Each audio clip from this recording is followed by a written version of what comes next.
पृष्ठ संख्या 53, चतुर्दशः सर्गः। हनुमान जी का अशोक वाटिका में प्रवेश करके उसकी शोभा देखना तथा एक अशोक वृक्ष पर छिपे रहकर वहीं से सीता का अनुसंधान करना। महातेजस्वी हनुमान जी एक मुहूर्त तक इसी प्रकार विचार करते रहे। तत्पश्चात मन ही मन सीता जी का ध्यान करके वे रावण के महल से कूद पड़े और अशोक वाटिका की चहार दीवारी पर चढ़ गए। उस चहार दीवारी पर बैठे हुए महाकपि हनुमान जी के सारे अंगों में हर्ष जनित रोमांच हो आया। उन्होंने वसंत के आरंभ में वहां नाना प्रकार के वृक्ष देखे, जिनकी डालियों के अग्रभाग फूलों के भार से लदे थे। वहां साल, अशोक, निम्ब और चंपा के वृक्ष खूब खिले हुए थे। बहुवार नागकेसर और बंदर के मुंह की भांति लाल फल देने वाले आम भी पुष्प एवं मंजरियों से सुशोभित हो रहे थे। अमराइयों से युक्त वे सभी वृक्ष शत शत लताओं से आवेष्टित थे। हनुमान जी प्रत्यंचा से छूटे हुए बाण के समान उछले और उन वृक्षों की वाटिका में जा पहुंचे। वह विचित्र वाटिका सोने और चांदी के समान वर्ण वाले वृक्षों द्वारा सब ओर से घिरी हुई थी। उसमें नाना प्रकार के पक्षी कलरव कर रहे थे, जिससे वह सारी वाटिका गूंज रही थी। उसके भीतर प्रवेश करके बलवान हनुमान जी ने उसका निरीक्षण किया। भांति भांति के विहंगमों और मृग समूहों से उसकी विचित्र शोभा हो रही थी। वह विचित्र काननों से अलंकृत थी और नवोदित सूर्य के समान अरुण रंग की दिखाई देती थी। फूलों और फलों से लदे हुए नाना प्रकार के वृक्षों से व्याप्त हुई उस अशोक वाटिका का मतवाले कोकिल और भ्रमर सेवन करते थे। वह वाटिका ऐसी थी जहां जाने से हर समय लोगों के मन में प्रसन्नता होती थी। मृग और पक्षी मदमत्त हो उठते थे। मतवाले मोरों का कलनाद वहां निरंतर गूंजता रहता था और नाना प्रकार के पक्षी वहां निवास करते थे। उस वाटिका में सती साध्वी सुंदरी राजकुमारी सीता की खोज करते हुए वानर वीर हनुमान ने घोंसलों में सुख पूर्वक सोए हुए पक्षियों को जगा दिया। उड़ते हुए विहंगमों के पंखों की हवा लगने से वहां के वृक्ष अनेक प्रकार के रंग बिरंगे फूलों की वर्षा करने लगी। उस समय पवन कुमार हनुमान जी उन फूलों से आच्छादित होकर ऐसी शोभा पाने लगे मानो उस अशोक वन में कोई फूलों का बना हुआ पहाड़ शोभा पा रहा हो। संपूर्ण दिशाओं में दौड़ते और वृक्ष समूहों में घूमते हुए कपिवर हनुमान जी को देखकर समस्त प्राणी एवं राक्षस ऐसा मानने लगे कि साक्षात ऋतुराज वसंत ही यहाँ वानर वेश में विचर रहा है। वृक्षों से क्या क्या है ये जो वसंतवत् लोक हितम चरंतम, ये है संतम वसंतम। हाँ ठीक है।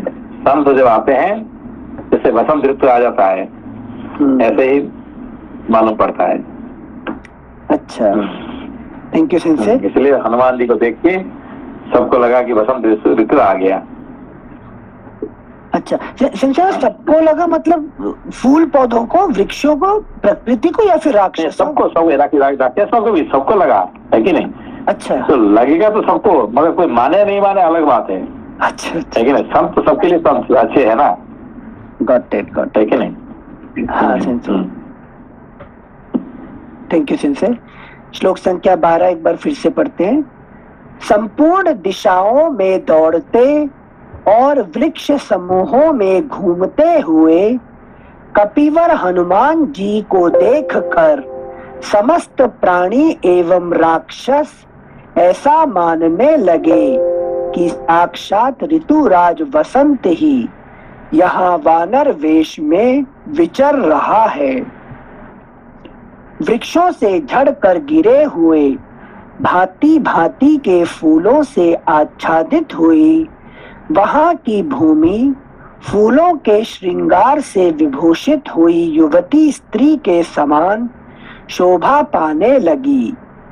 उस समय उन वेगशाली वानर वीर के द्वारा वेग पूर्वक बारंबार हिलाए हुए वे वृक्ष विचित्र पुष्पों की वर्षा कर रहे थे।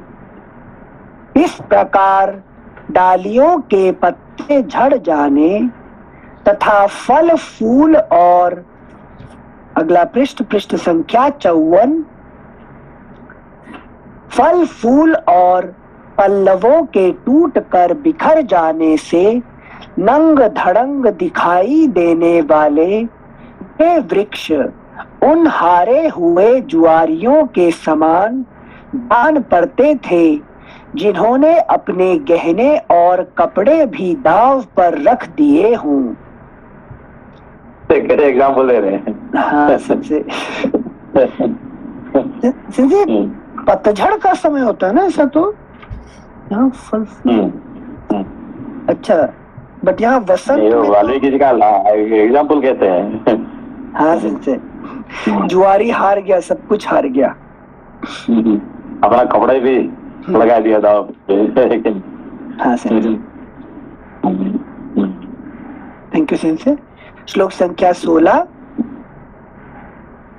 वेगशाली हनुमान जी के हिलाए हुए वे फलशाली श्रेष्ठ वृक्ष तुरंत ही अपने फल फूल और पत्तों का परित्याग कर देते थे।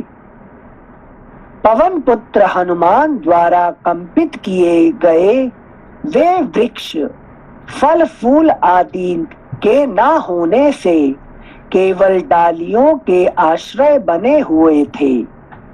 पक्षियों के समुदाय भी उन्हें छोड़कर चल दिए थे। उस अवस्था में वे सब के सब प्राणी मात्र के लिए अगम्य असेवनीय हो गए थे। सिंसे वाटिका का नाम है अशोक वाटिका, और फल फूल वृक्ष सब पत्ते झड़ गए, मतलब किसी दूसरे के काम आने वाले नहीं हैं, तो वो तो शोक करेंगे ना दूसरों के मन में, तो उस हिसाब से मतलब पेड़ है लेकिन फल नहीं, छाया नहीं, तो ये तो शोक का कारण नहीं हो जाएगा। अशोक वाटिका में हनुमान जी आ रहे हैं और सब पतझड़ हो जा रहा है, इसको समझेंगे कैसे सिलसिले? नहीं, उन्होंने हिला रहे हैं एक्चुअली, ये क्या हिला रहे हैं तब जाके ये हो रहे हैं। अच्छा। नहीं, असली वो नहीं है, पतझड़ नहीं हुआ है, इन्होंने जो हिलाया है तो वो सब अच्छा, हनुमान जी जब हिलाए तब ओके, गॉट इट गिर गया था। अच्छा समझे। ठीक है, एक प्रश्न आएगा भी, अभी हम आगे पूछेंगे थोड़ा पढ़ने के बाद, होल्ड करते हैं इसे। श्लोक संख्या 18।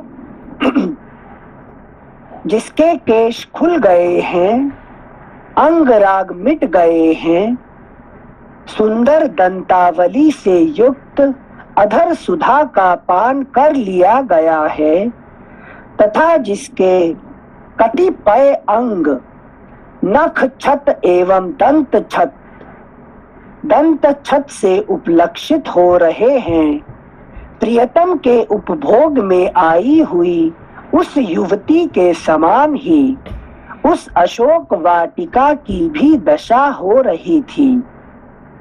हनुमान जी के हाथ पैर और पूंछ से रौंदी जा चुकी थी तथा उसके अच्छे अच्छे वृक्ष टूटकर गिर गए थे, इसलिए वह श्रीहीन हो गई थी।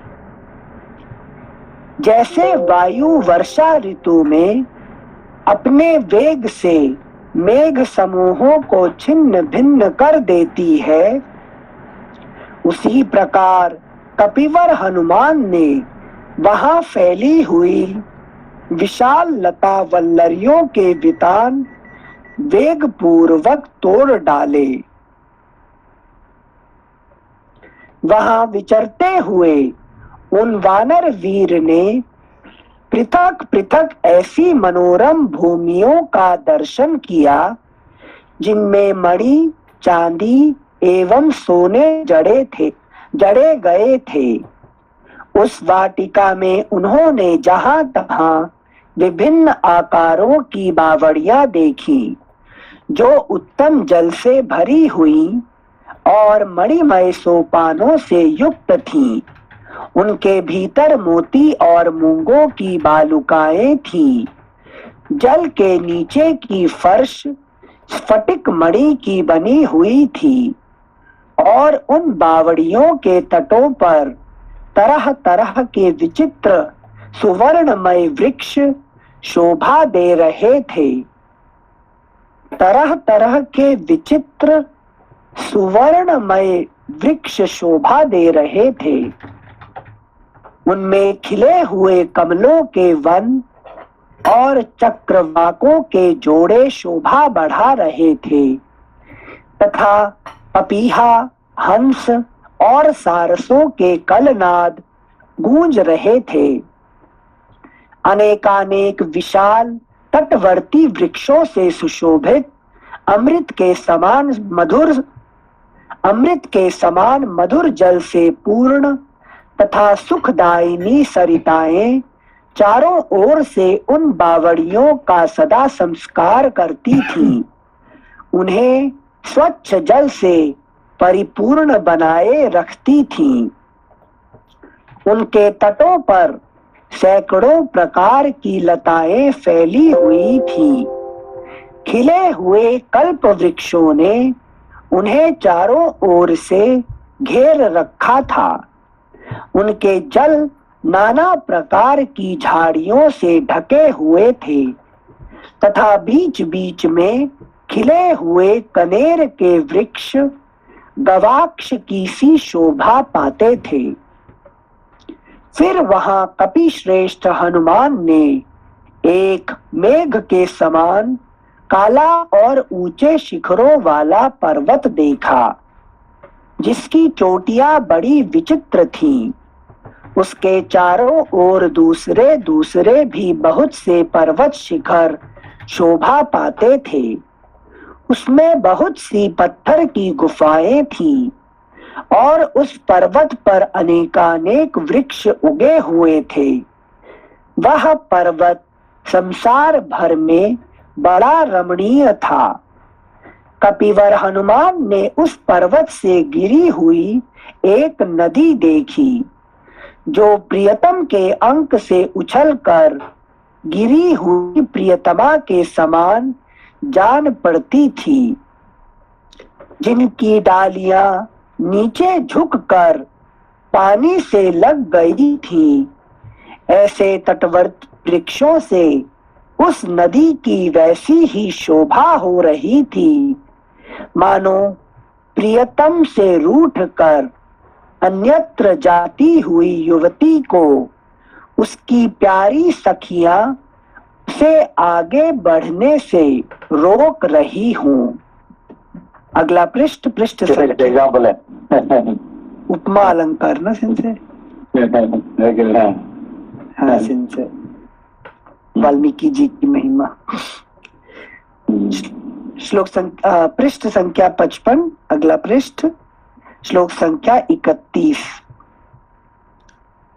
फिर उन महाकपि ने देखा कि वृक्षों की उन डालियों से टकराकर उस नदी के जल का प्रवाह पीछे की ओर मुड़ गया है, मानो प्रसन्न हुई प्रेयसी पुनः प्रियतम की सेवा में उपस्थित हो रही हो।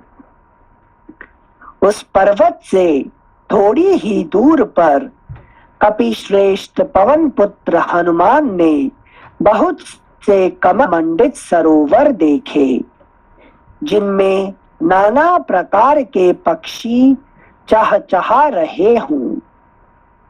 उनके सिवा उन्होंने एक कृत्रिम तालाब भी देखा जो शीतल जल से भरा हुआ था। उसमें श्रेष्ठ मणियों की सीढ़ियां बनी थी और वह मोतियों की बालुका राशि से सुशोभित था। उस अशोक वाटिका में विश्वकर्मा के बनाए हुए बड़े बड़े महल और कृत्रिम कानून सब ओर से उसकी शोभा बढ़ा रहे थे। नाना प्रकार के मृग समूहों से उसकी विचित्र शोभा हो रही थी। उस वाटिका में विचित्र वन उपवन शोभा दे रहे थे। वहां जो कोई भी वृक्ष थे वे सब फल फूल देने वाले थे। छत्र की भांति घनी छाया किए रहते थे। उन सब के नीचे चांदी की और उसके ऊपर सोने की वेदियां बनी हुई थीं। तदनंतर महाकपि हनुमान ने एक सुवर्णमयी शिमशपा अशोक का वृक्ष देखा, जो बहुत से लता वितानों और अगणित पत्तों से व्याप्त था। वह वृक्ष भी सब ओर से सुवर्णमयी वेदिकाओं से घिरा था। एक बार फिर से पढ़ने से। तदनंतर महाकपि हनुमान ने एक सुवर्णमयी शिमशपा अशोक का वृक्ष देखा, जो बहुत से लता वितानों और अगणित पत्तों से व्याप्त था। वह वृक्ष भी सब ओर से सुवर्णमयी वेदिकाओं से घिरा था। इसके सिवा उन्होंने और भी बहुत से खुले मैदान, पहाड़ी झरने और अग्नि के समान दीप्तिमान सुवर्णमय वृक्ष देखे। उस समय वीर महाकपि हनुमान जी ने सुमेरु के समान उन वृक्षों की प्रभा के कारण अपने को भी सब ओर से सुवर्णमय ही समझा। श्लोक संख्या 39 फिर से पढ़ रहे हैं। उस समय वीर महाकपि हनुमान जी ने सुमेरु के समान उन वृक्षों की प्रभा के कारण अपने को भी सब ओर से सुवर्णमय ही समझा। वे सुवर्णमय वृक्ष समूह जब वायु के झोंके खाकर हिलने लगते, तब उनसे सैकड़ों घुंघरुओं के बजने की सी मधुर ध्वनि होती थी। वह सब देखकर हनुमान जी को बड़ा विस्मय हुआ। उन वृक्षों की डालियों में सुंदर फूल खिले हुए थे और नए नए अंकुर तथा पल्लव निकले हुए थे, जिससे वे बड़े सुंदर दिखाई देते थे। महान वेगशाली हनुमान जी पत्तों से हरी भरी उस शिमशपा पर यह सोच कर चढ़ गए कि मैं यहीं से श्री रामचंद्र जी के दर्शन के लिए उत्सुक हुई उन विदेह नंदिनी सीता को देखूंगा, जो दुख से आतुर हो इच्छानुसार इधर उधर जाती आती होंगी। श्लोक संख्या 41 फिर से पढ़ रहे हैं। महान वेगशाली हनुमान जी पत्तों से हरी भरी उस शिमशपा पर, अशोक वृक्ष पर यह सोच कर चढ़ गए कि मैं यहीं से श्री रामचंद्र जी के दर्शन के लिए उत्सुक हुई उन विदेह नंदिनी सीता को देखूंगा, जो दुख से आतुर हो इच्छानुसार।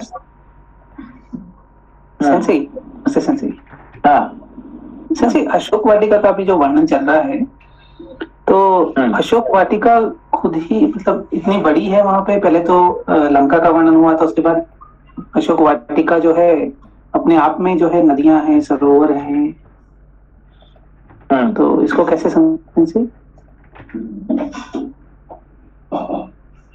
ये जो बनी हुई जो वहाँ पे सरोवर वगैरह है ना, ये क्या कहा गया?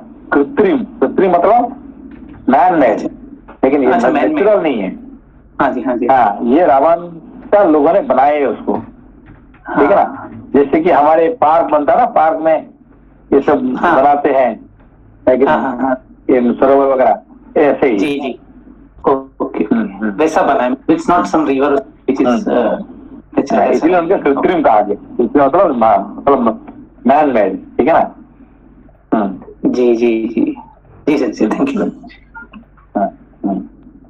Thank you sensei. सेंसे थोड़ा सा यहाँ एक जिज्ञासा, श्लोक संख्या 34 में बोल रहे हैं उस अशोक वाटिका में विश्वकर्मा के बनाए हुए बड़े बड़े महल और कृत्रिम कानन, मतलब कानन बनाए हैं मैन मेड, रेस्ट काम विश्वकर्मा जी किए, ऐसा समझे या पूरा चीज ही मैन मेड बनाए हैं इन्होंने प्रकृति का?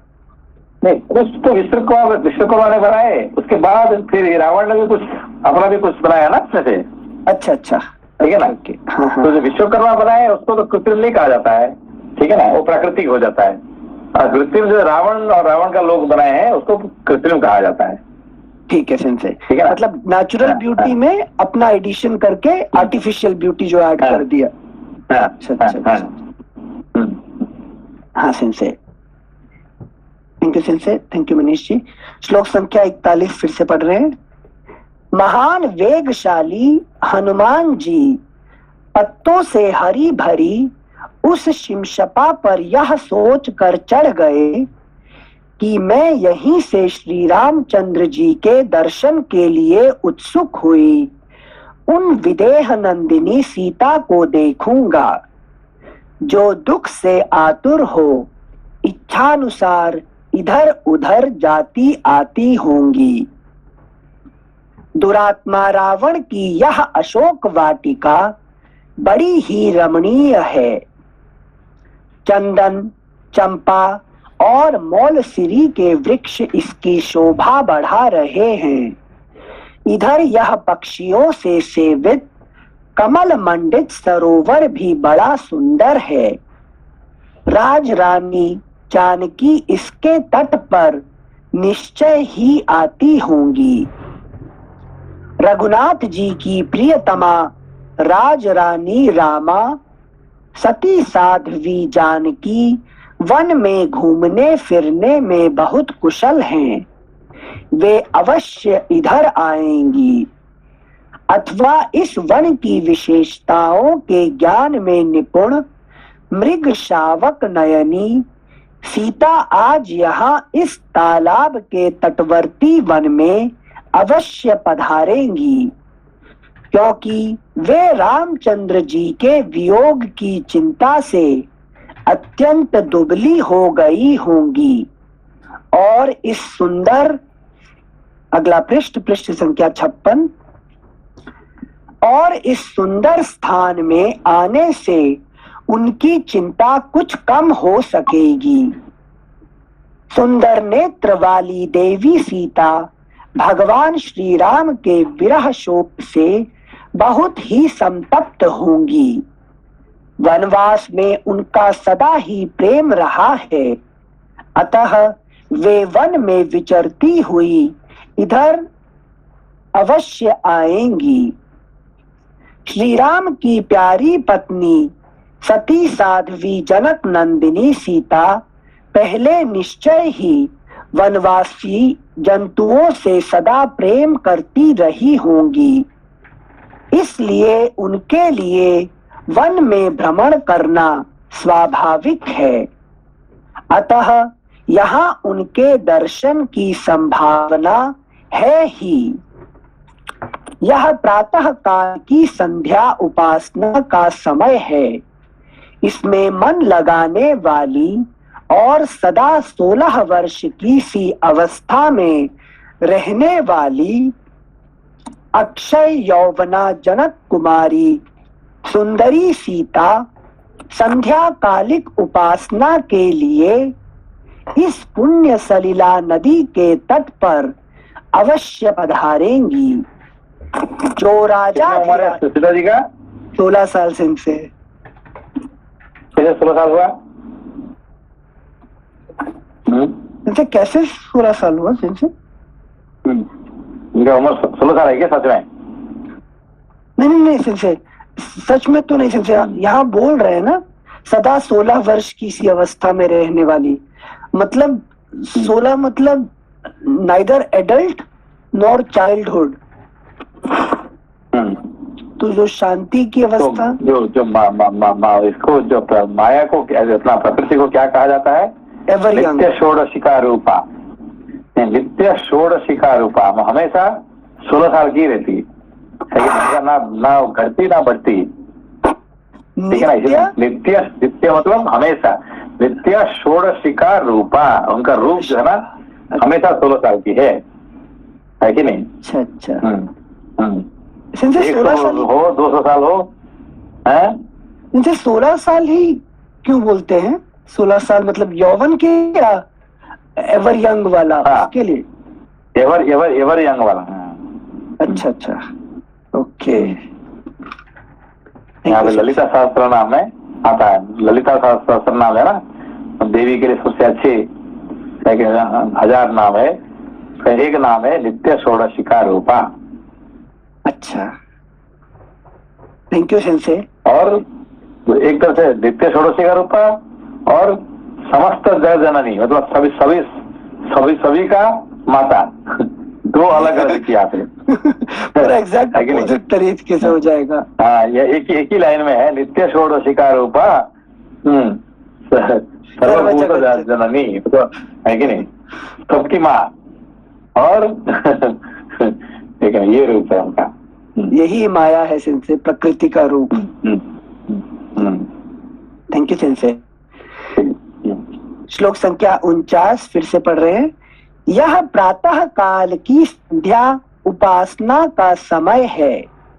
इसमें मन लगाने वाली और सदा 16 वर्ष की सी अवस्था में रहने वाली अक्षय यौवना जनक कुमारी सुंदरी सीता संध्या कालिक उपासना के लिए इस पुण्य सलिला नदी के तट पर अवश्य पधारेंगी।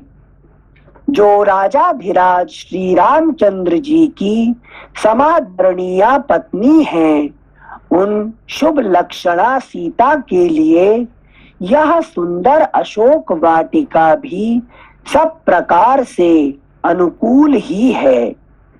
यदि चंद्रमुखी सीता देवी जीवित हैं, तो वे इस शीतल जल वाली सरिता के तट पर अवश्य पदार्पण करेंगी।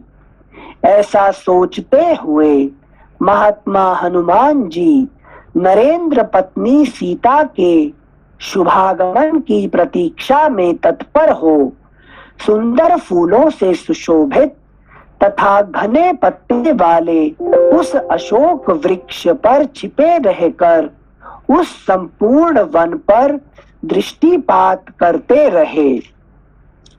इस प्रकार श्री वाल्मीकि निर्मित आर्ष रामायण आदि काव्य के सुंदर कांड में 14वां सर्ग पूरा हुआ। सिंसे अब एक प्रश्न थोड़ा जो कल से रह गया था।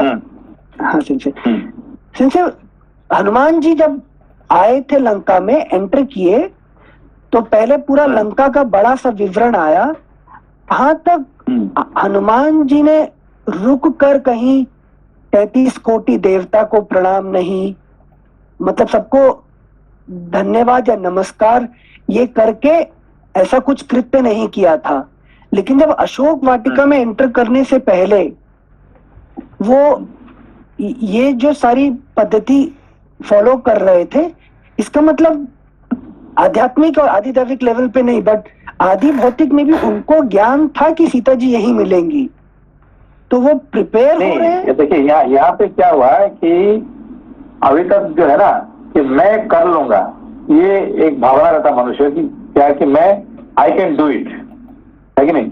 मैं तो आगे अभी देखिए उन्होंने संपाति ने कहा था कि आप जाओगे तो सीता वहां मिलेगी।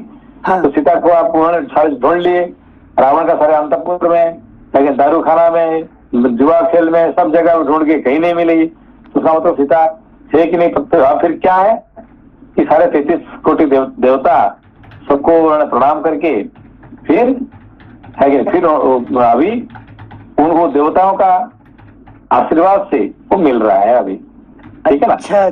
अच्छा। पहले मैं करूंगा, बट अब सबका साथ लेके ईश्वर से आशीर्वाद लेकर। अच्छा करके, ठीक है ना। से हाँ, मतलब जब बुद्धि गिव अप कर देगा उसी टाइम पे चित्त का काम जो समझाए थे आप सिंह से। थैंक यू सिंह से। नहीं, हमें लगा था जब कल बता रहा था ना कि 33 कोटि देवता, हाँ 33 कोटि देवता कौन कौन है। सिंह से एक बार फिर से वही श्लोक पढ़ देते हैं, 52 पेज पर था। आपको तो याद है। हाँ सिंह से, 8 वसु, 11 रुद्र, 12 आदित्य और 2 अश्विनी कुमार। ये तो क्या रिप्रेजेंट करते हैं। जैसे 33 टाइप के, 33 कोटि के देवता। तो व्हाट डू दे रिप्रेजेंट। जैसे इंस्ट्रूमेंट, मतलब हमारे अंदर क्या जैसे 33 टाइप के देवता जो हमारे शरीर के अंदर से जो विद्यमान है। नहीं पता। आप देखिए कि ये ईश्वर कितना है, एक है कि 33 है, कितना है ईश्वर। एक है से ईश्वर एक तो उनको 3 भाग से विभक्त किया गया है, ठीक है ना। हाँ ठीक है, 3 भाग से। कैसे 3 भाग से। ब्रह्मा, विष्णु और Shiv. One is who makes the world, the universe, who protects the universe and who destroys the universe, ठीक है ना। ये 3 प्रकार की। तो ये 3 कौन कौन हुए, ब्रह्मा, विष्णु, शिव, ठीक है ना। तो फिर उनका ग्रुप है, अकेला तो नहीं करेंगे, उनका भी एक ग्रुप होता है, सबऑर्डिनेट होता है सब मिलके। तो कितने हुए, कितने ब्रह्मा का कितने, विष्णु का कितने, शिव का कितने। 11 11 कैसे हुआ। नहीं सेंसे, शिव जी का है 11, विष्णु जी का है 12 और ब्रह्मा जी का है 8, पर 2 अश्विनी कुमारों को किसके साथ जोड़ूंगी वो सोच रही हूँ अभी। वो भी ब्रह्मा जी का ही ग्रुप है, ठीक है ना। तो उनका हो गया 10, 12, 11। ओके, ठीक है ना। तो वो उनका ब्रह्मा जी का जो बनाने वाले ग्रुप है, ठीक है ना, पालन करने वाले ग्रुप है, फिर जो संहार करने वाले, ध्वंस करने के लिए, संहार करने के लिए, ठीक है ना। तो ये हो गए 33 ग्रुप, ठीक है। Thank you sense. 33 कोटि, 10 सेंसे, 1 मिनट वापस से, 10 ब्रह्मा जी के, 11 शिव जी के और 12 Aditya. Okay, thank you sensei. मतलब पालन के लिए ज्यादा 12 आदित्य हैं, तो ज्यादा ग्रुप चाहिए ना कि पालन करने के लिए, कि वो ज्यादा करना पड़ता है, ठीक है ना। हाँ सेंसे। सेंसे क्रिएशन के लिए 10 है, मेंटेन करने के लिए 12 है और डिस्ट्रॉय करने के लिए 11 है। सो क्रिएशन से ज्यादा है डिस्ट्रक्शन में, तो मेंटेनेंस में और ज्यादा सबसे। Thank you sense. 33 कोटि देवता। तो सेंसे ट्रांजिशन हुआ रावण की लंका में घूमते हुए, जब तक मैं ढूंढना चाहता था सीता को तब तक ढूंढ नहीं पाया। फिर जब अंत में मैंने गिव अप किया और भगवान की श्रेणी में, मतलब देवों की श्रेणी में गया, उस समय सीता जी अशोक वाटिका में मिल रही हैं। हमको वहाँ पे मिलना शुरू हो गया, ठीक है ना। हाँ सेंसे, थैंक यू सेंसे। पृष्ठ संख्या 56, अध्याय 15 सर्गः। वन की शोभा देखते हुए हनुमान जी का एक चैत्य प्रासाद मंदिर के पास सीता को दयनीय अवस्था में देखना, पहचानना और प्रसन्न होना। उस अशोक वृक्ष पर बैठे बैठे हनुमान जी संपूर्ण वन को देखते और सीता को ढूंढते हुए वहां की सारी भूमि पर दृष्टिपात करने लगे। वह भूमि कल्प वृक्ष की लताओं तथा वृक्षों से सुशोभित थी। जैसे प्रश्न था अभी जो पिछले चैप्टर में अपने लास्ट के कुछ श्लोक पढ़े, तो यहाँ पे हनुमान जी कॉन्फिडेंट हो रहे हैं एक दो चीजों को लेके कि ये जो अशोक वाटिका है, यहाँ सीता का होना बहुत मतलब पॉसिबिलिटी ज्यादा है, क्योंकि एक तो उन्होंने ये बात बताई कि सीता जी को वन में रहना प्रिय है, तो वो यहाँ जरूर होंगी। और दूसरा उन्होंने ये चीज बताई कि उन्हें संध्या करनी होगी तो वो यहाँ जरूर आएंगी। इस तरह से उन्होंने 2 बातें कही। तो सीता जी के संदर्भ में इसको कैसे देख सकते हैं, मतलब कि she is in Lanka, then this is the best place where she can be. That is the best place in Lanka where she is supposed to remain. देखिए सीता जी जो है ना, हमेशा कहाँ रहना चाहती है? सीता जी हमेशा कहाँ रहना चाहती है? उन्हें वन प्रिय है, मतलब वन, क्योंकि वो भगवान राम के साथ में वन है तो उनको प्रिय है। और वन से जब जो अयोध्या चले जाते हैं, फिर वो चाहती है क्या, फिर वन में जाने के लिए, ठीक है ना।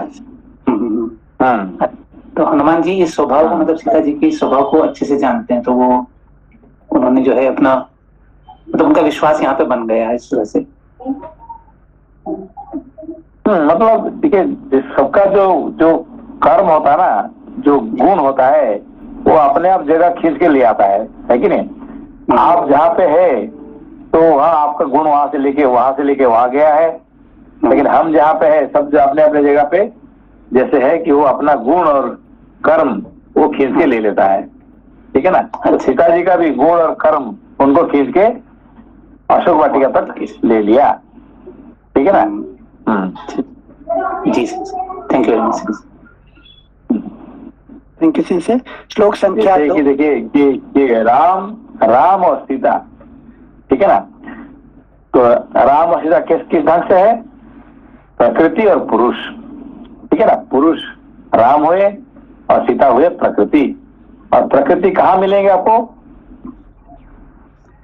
प्रकृति सबसे ज्यादा वनों में, उपवनों में, जंगलों में। हाँ, वनों उपवन में, जंगल में, उपवन में ही मिलेंगे। पर्वतों के सीता हमेशा, हाँ है कि नहीं।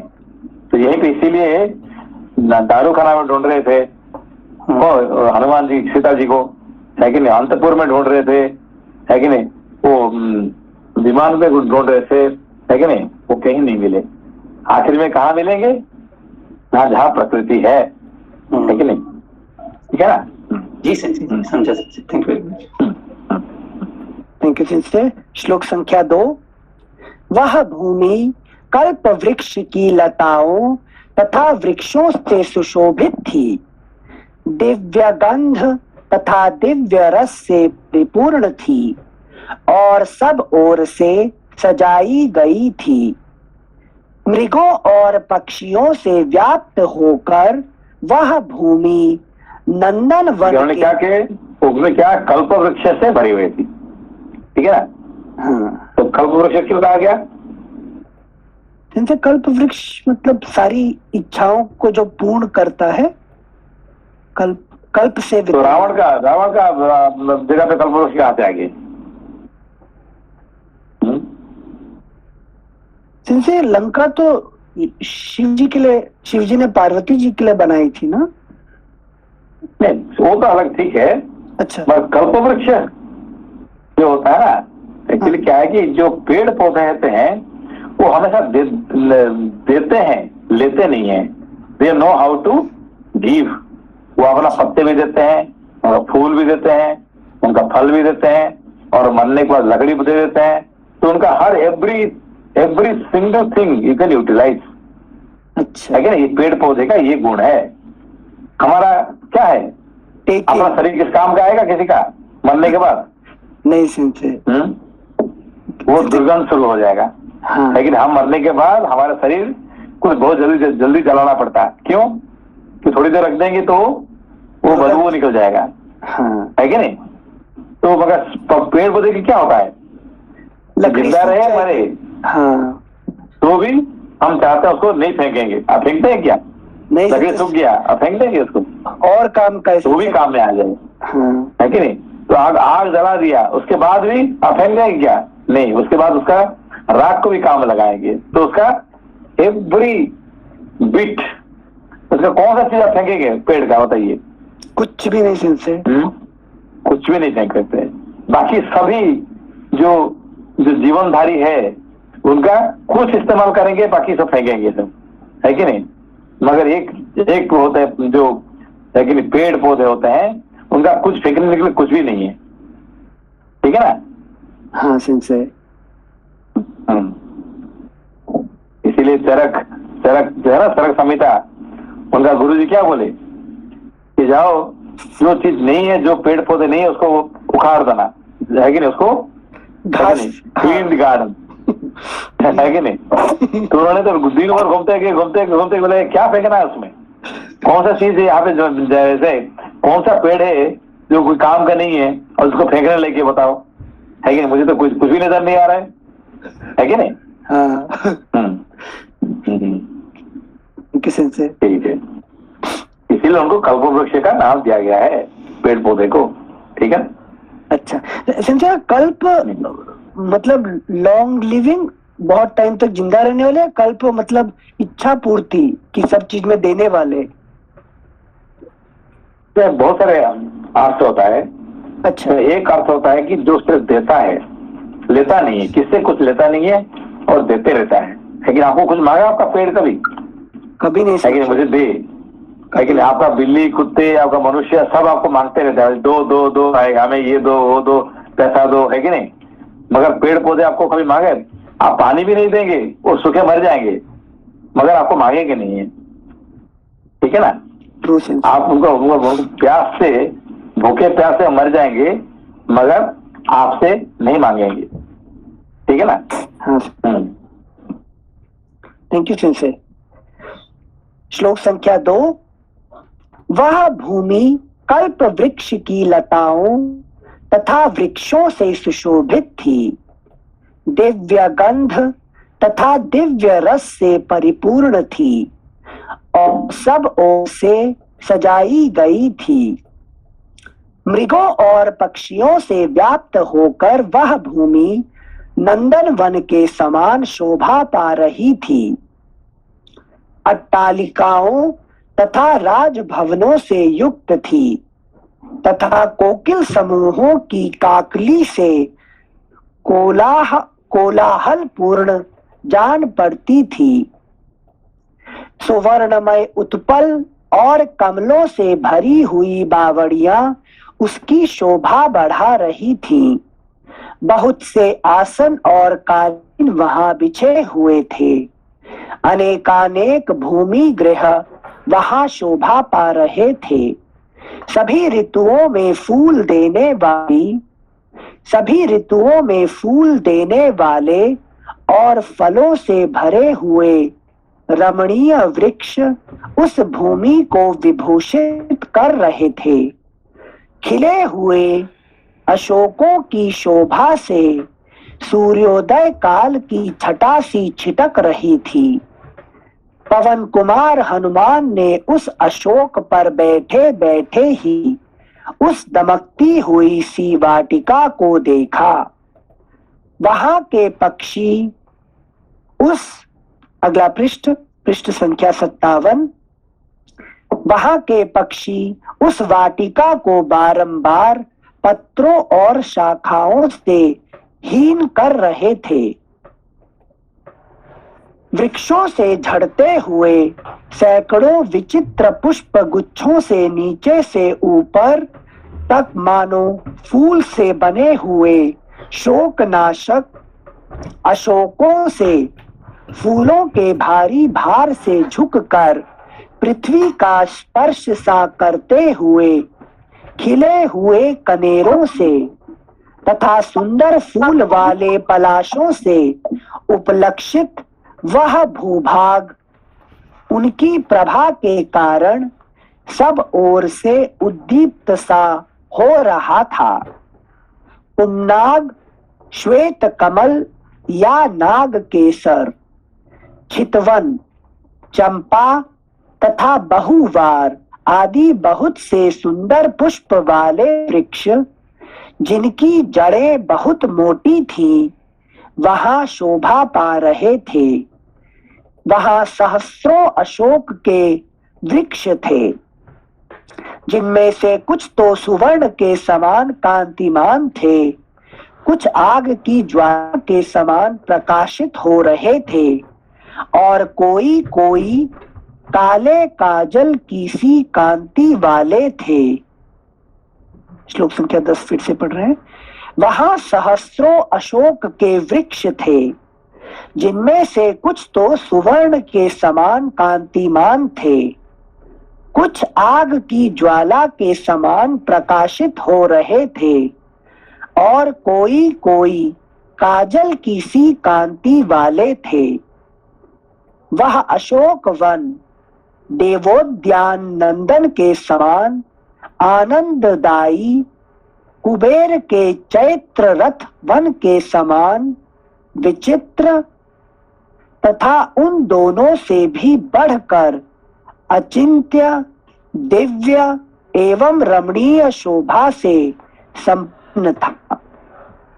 फिर से पढ़ने से, वह अशोक वन देवोद्यान, देव उद्यान नंदन के समान आनंददायी, कुबेर के चैत्र रथ वन के समान विचित्र तथा उन दोनों से भी बढ़कर अचिंत्य, दिव्य एवं रमणीय शोभा से संपन्न था। वह पुष्प रूपी नक्षत्रों से युक्त दूसरे आकाश के समान सुशोभित होता था तथा पुष्पमय सैकड़ों रत्नों से विचित्र शोभा पाने वाले पांचवें समुद्र के समान जान पड़ता था। सब ऋतुओं में फूल देने वाले मनोरम गंध युक्त वृक्षों से भरा हुआ तथा भांति भांति के कलरव करने वाले मृगों और पक्षियों से सुशोभित वह उद्यान बड़ा रमणीय प्रतीत होता था। वह अनेक प्रकार की सुगंध का भार वहन करने के कारण पवित्र गंध से युक्त और मनोहर जान पड़ता था। दूसरे गिरिराज गंधमादन के समान उत्तम सुगंध से व्याप्त था। उस अशोक वाटिका में वानर शिरोमणि हनुमान ने थोड़ी ही दूर पर एक गोलाकार ऊंचा मंदिर देखा, जिसके भीतर 1000 खंभे लगे हुए थे। वह मंदिर कैलाश पर्वत के समान श्वेत वर्ण का था।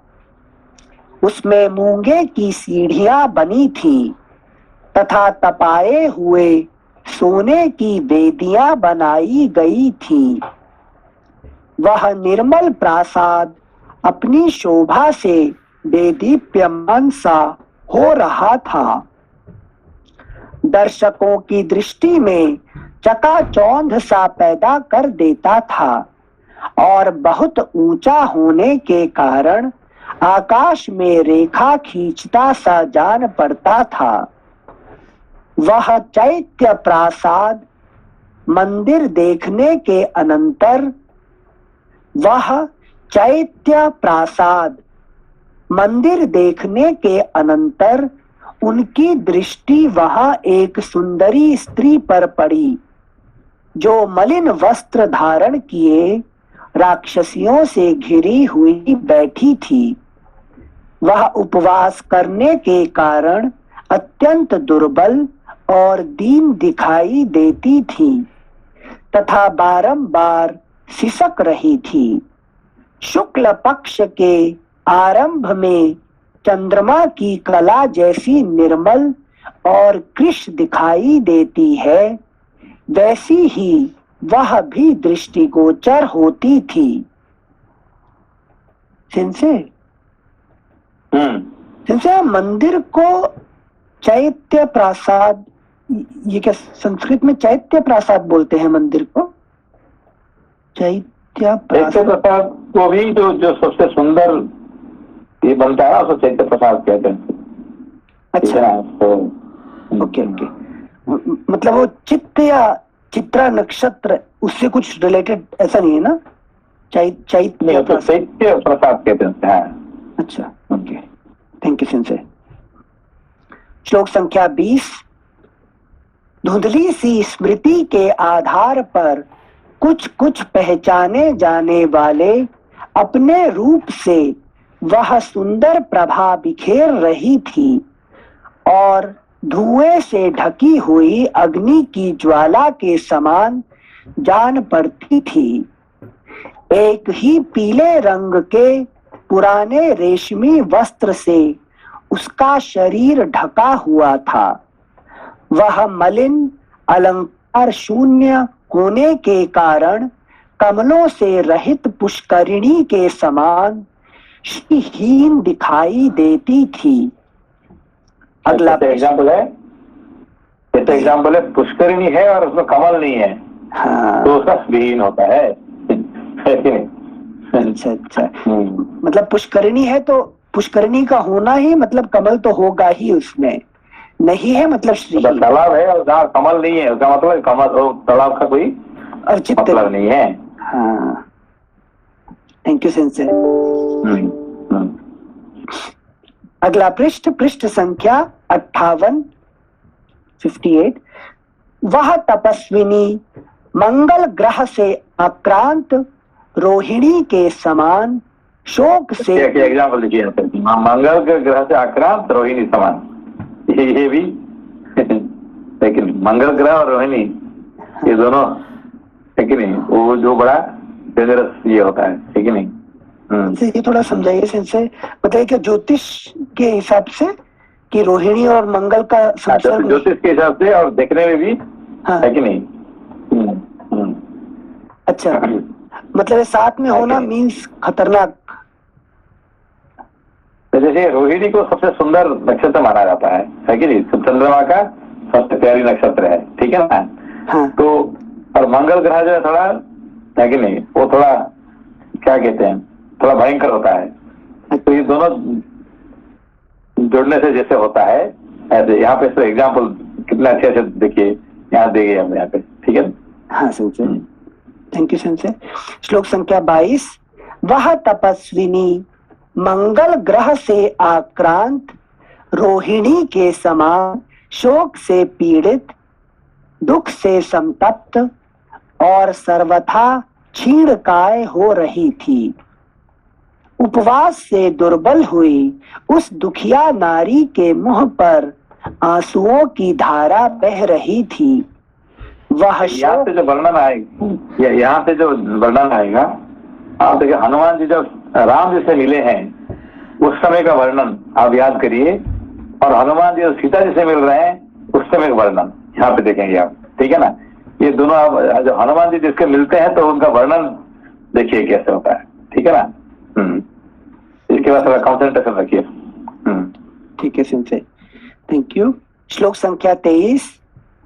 उपवास से दुर्बल हुई उस दुखिया नारी के मुंह पर आंसुओं की धारा बह रही थी। वह शोक और चिंता में मग्न हो दीन दशा में पड़ी हुई थी एवं निरंतर दुख में ही डूबी रहती थी। वह अपने प्रियजनों को तो देख नहीं पाती थी। उसकी दृष्टि के समक्ष सदा राक्षसियों का समूह ही बैठा रहता था। जैसे कोई मृगी अपने यूथ से बिछुड़कर कुत्तों के झुंड से घिर गई हो, वही दशा उसकी भी हो रही थी। काली नागिन के एक एग्जाम्पल देखिए आप, वर्णन करेंगे। हाँ सिंसे, थैंक यू सिंसे। श्लोक संख्या 25। काली नागिन के समान कटी से नीचे तक लटकी हुई एकमात्र काली वेणी के द्वारा उपलक्षित होने वाली वह नारी बादलों के हट जाने पर नीली वन श्रेणी से घिरी हुई पृथ्वी के समान प्रतीत होती थी।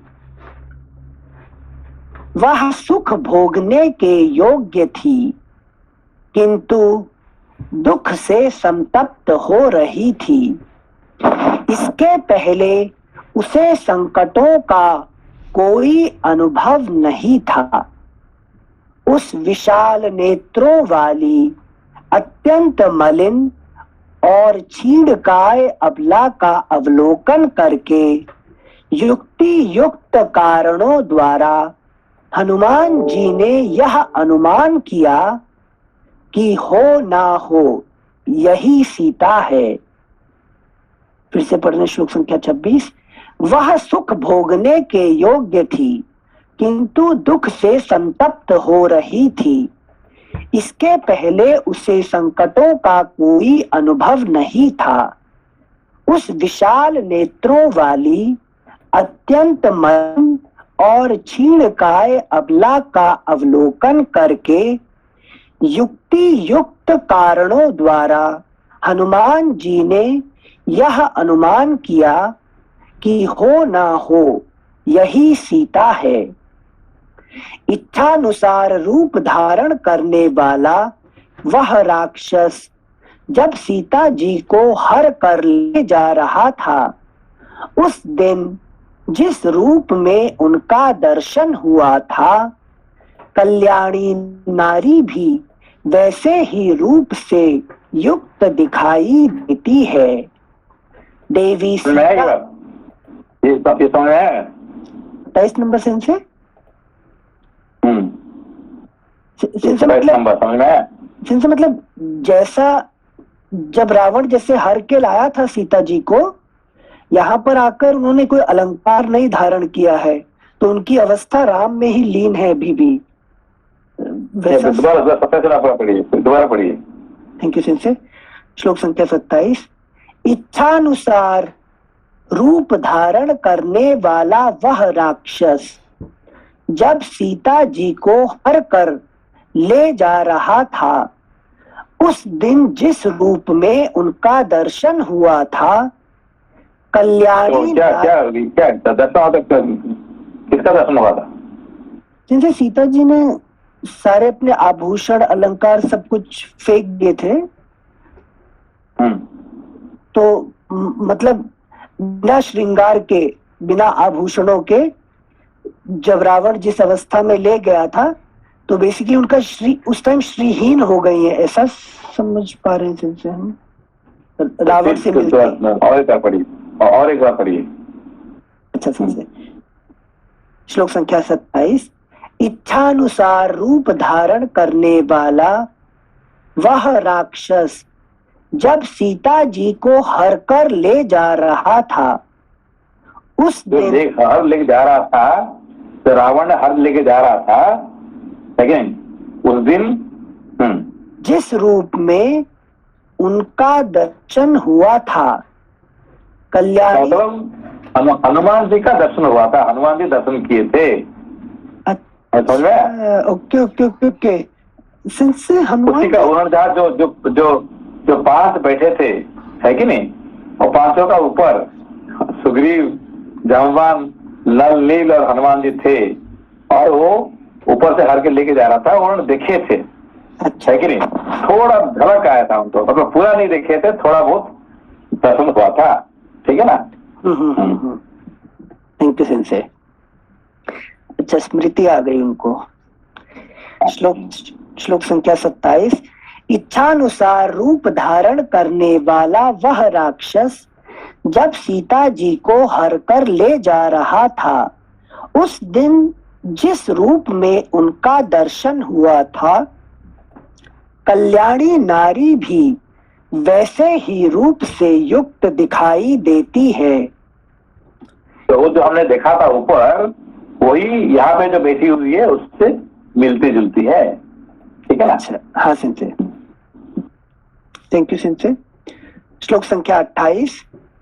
देवी सीता का मुख पूर्ण चंद्रमा के समान मनोहर था, उनकी भौहें बड़ी सुंदर थी, दोनों स्तन मनोहर और गोलाकार थे, वे अपनी अंग कांति से संपूर्ण दिशाओं का अंधकार दूर किए देती थीं। उनके केश काले काले और ओष्ठ बिंब फल के समान लाल थे, कटी भाग बहुत ही सुंदर था, सारे अंग सुडौल और सुगठित थे।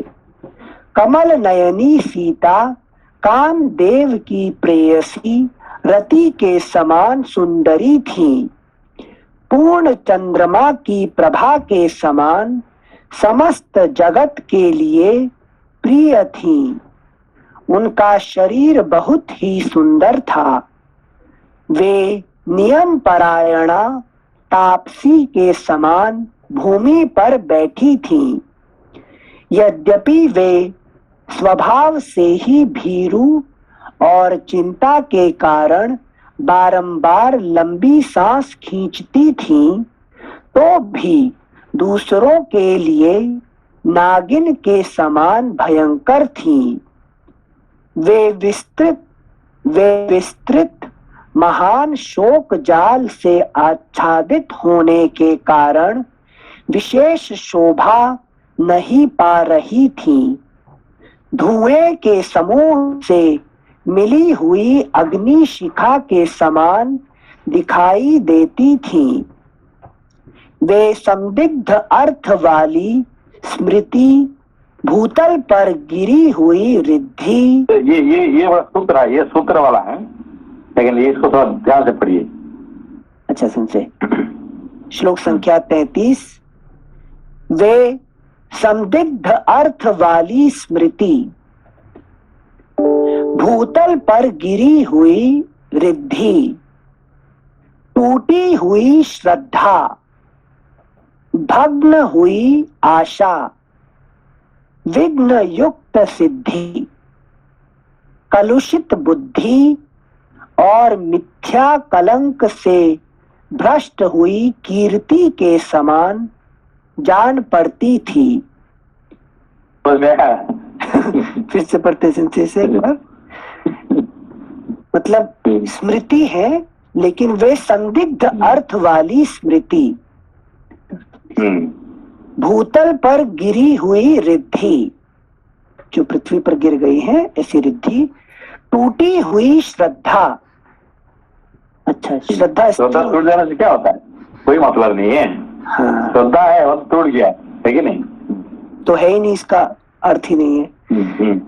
भग्न हुई आशा, लॉस्ट होप। अच्छा, विघ्न युक्त सिद्धि, विघ्न युक्त सिद्धि। सिद्धि है मतलब विघ्न है, इससे क्या मतलब है? अच्छा है कि नहीं? इसलिए तो विघ्नेश्वर को पूजा करते हैं हम, ठीक है ना? हाँ समझे। कलुषित बुद्धि और मिथ्या कलंक से भ्रष्ट हुई कीर्ति। अच्छा, समझे, मतलब अपोजिट बोल रहे हैं ना, एग्जैक्ट स्मृति का अपोजिट, तो उसका नेचर ही लॉस्ट है कि नहीं? आपके पास है कि नहीं, इतने सुंदर से आपके पास खाना है और थोड़ा सा विष मिला हो गया, है कि नहीं? पॉइजन तो जो मिल गया है, तो क्या मतलब है? अब खाएंगे क्या आप? तो थोड़ा ऐसा तो भाई, थोड़ा ही मिल गया है कि नहीं? फिर क्या कौन? Thank you sensei. बोलिए। जैसे चंद्रमा में एक दाग होना या स्पॉट दिखना, या संत के चरित्र में थोड़ा सा वो लग जाना, तो उससे संत तो संत रहता है, या संत का जो क्वालिटी या नेचर बोलते हैं, यहाँ पर जैसे बोल रहे हैं स्मृति में संदिग्धता आ जाना, तो उसका नेचर ही नष्ट हो गया, ऐसा समझे क्या? कि वो वापस से नहीं पा सकता, उसको रिद्धि है, वो गिर गई। ये थोड़ा कठिन है। अच्छा, तो रुकते कल कल कल पढ़ेंगे, ठीक है ना? बिल्कुल तो यहीं से पढ़ेंगे कल, ठीक है ना? Sure sense.